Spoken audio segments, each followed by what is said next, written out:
নমস্কাৰ 24 লাইভ চাই থকাৰ বাবে ধন্যবাদ আৰু লৈ আহিছো এই মুহূৰ্তত এটা অতিকৈ বিশেষ খবৰ এখন নতুন অসম গঢ়াৰ দিশে এবাৰ সংকল্পবদ্ধ হৈছে মুখ্যমন্ত্ৰী অসমৰ মুখ্যমন্ত্ৰী ডক্টৰ হিমন্ত বিশ্ব শৰ্মা এখন নতুন অসম গঢ়াৰ দিশে সংকল্পবদ্ধ হৈছে আৰু এতিয়া আইটাৰ পৰা বাইদেউলৈ নতুন সঞ্চাৰ বৈ গৈছে নতুন আশাৰ সঞ্চাৰ বৈ গৈছে যেটো চৰকাৰী বিভিন্ন আঁচনি মুখ্যমন্ত্ৰীয়ে দিছে আৰু সেই সুবিধাৰ বাবে এতিয়া আইটাৰ পৰা বাইদেউলৈ বহু কেইজনৰে এতিয়া নতুন আশাৰ সঞ্চাৰ বৈ গৈছে আমি জনাই যাম এই মুহূৰ্তত বিশেষ খবৰ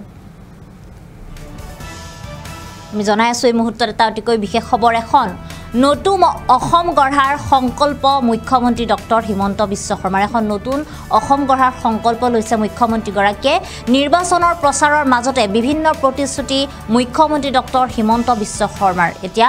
আইটাৰ পৰা বাইদেউলৈ সকলোৰে বাবে ভাল খবৰ কিয়নো বিভিন্ন ধৰণৰ চৰকাৰী আঁচনি তেওঁলোকে পাব নিৰ্বাচনত সফল হলে লাখপতি বাইদেউসকলে পাব এতিয়া 25000 কোটি টকা বৰ্তমান যে 10000 টকা পাই আছিল তাতকৈ অধিক পাব তেওঁলোকে পইচা কলেজত পঢ়া ছাত্ৰ ছাত্ৰী সকললৈ এবাৰ আগবঢ়াব বিনামূলীয়া সুবিধা কংগ্ৰেছৰ দিনত মানুহৰ বিশ্বাস নোহোৱা হৈ গৈছিল এনে ধৰণে মন্তব্য প্ৰকাশ কৰিছে মুখ্যমন্ত্ৰী গৰাকী আৰু এতিয়া বিজেপিৰ দিনত মানুহৰ হেৰুৱা বিশ্বাস পুনৰ ঘূৰি আহিছে বুলি মন্তব্য কৰিছে এনেদৰে মুখ্যমন্ত্ৰী গৰাকীয়ে নিৰ্বাচনী প্ৰচাৰৰ মাজতে মুখ্যমন্ত্ৰী ডক্টৰ হিমন্ত বিশ্ব শৰ্মাই কেইবাটাও এনেদৰে গুৰুত্বপূৰ্ণ মন্তব্য প্ৰকাশ কৰিছে যেহেতু লোকসভা নিৰ্বাচন সমাগত আৰু মাজত মাত্ৰ কেইটামান দিন বাকি তাৰ পূৰ্বে এনেদৰে মুখ্যমন্ত্ৰী গৰাকীয়ে ৰাজ্যৰ বিভিন্ন প্ৰান্তত উজনিৰ পৰা নামনিলৈ বিভিন্ন ধৰণে নিৰ্বাচনী প্ৰচাৰ চলাই গৈছে আৰু প্ৰতিটো নিৰ্বাচনী প্ৰচাৰতে তেওঁ বিভিন্ন ধৰণৰ প্ৰতিশ্ৰুতি কৰিছে আৰু এইবাৰ তেওঁ কৈছে যে এখন নতুন অসম গঢ়িম এখন নতুন অসম গঢ়াৰ দিশে তেওঁ সংকল্পবদ্ধ হৈছে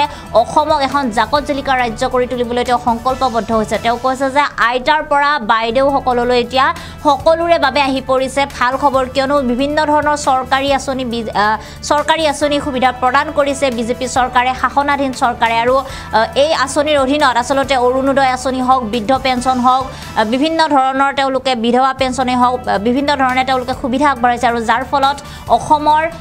আইটাই হওক বা বাইদেউসকলে হওক বিভিন্ন ধৰণে সুবিধা লাভ কৰিছে আৰু এতিয়া যি লাখপতি আঁচনি সেই আঁচনিত যেহেতু 10000 কোটি টকা প্ৰদান কৰিছে আৰু নিৰ্বাচনত যদি শাসনাধীন চৰকাৰ পুনৰ সফল হয় তেওঁলোকে যদি পুনৰ আগন্তুক 5 বছৰলৈ যদি চৰকাৰ পুনৰ কৰিব পাৰে তেনেহলে তেওঁলোকে 25000 টকা দিম বুলি কৈছে আৰু এইটো এটা অতিকে ভাল খবৰ আৰু এনেদৰে নতুন আশাৰ সঞ্চাৰ বৈছে এতিয়া প্ৰতিগৰাকী আইটা প্ৰতিগৰাকী বাইদেউৰ মনত তেওঁলোকে এক নতুন আশা লাভ কৰিছে আৰু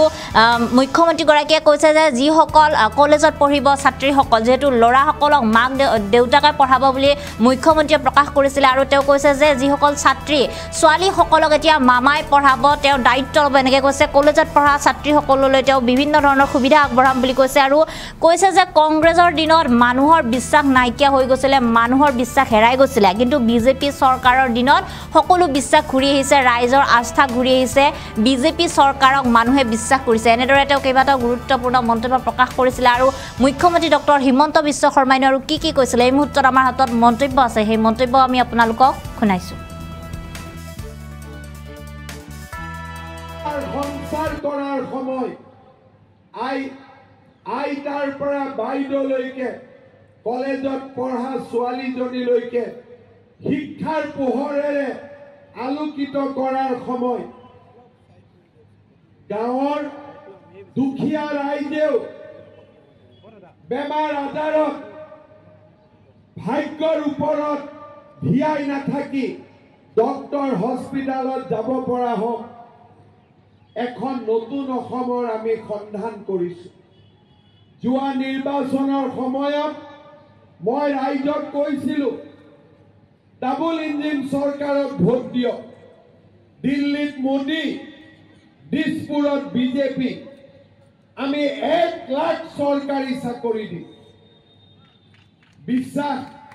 কৰিবলৈ আমি টান পাইছিলো যে 1 লাখ চাকৰি হ'ব চাকৰি হলেতো দুখীয়াই ক'ত পাব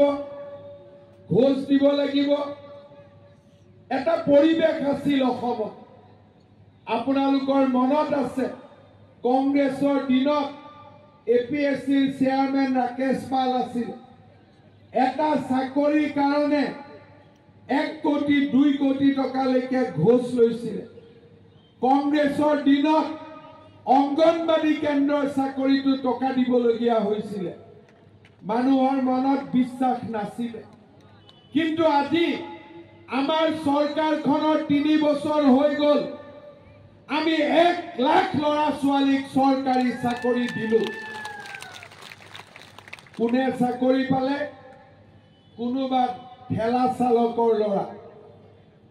কোনোবা ৰিক্সা চালকৰ ল'ৰা, কোনোবা শিপিনীৰ ছোৱালী, কোনোবা কৃষকৰ ল'ৰা। আজি আপোনালোকে দেখিব চৰকাৰী অফিচত নতুন নতুন কৰ্মচাৰী, পুলিচত নতুন নতুন ডেকা ল'ৰা, বিদ্যালয়ত নতুন নতুন শিক্ষক, দেউতাক মাক সাধাৰণ ঘৰত।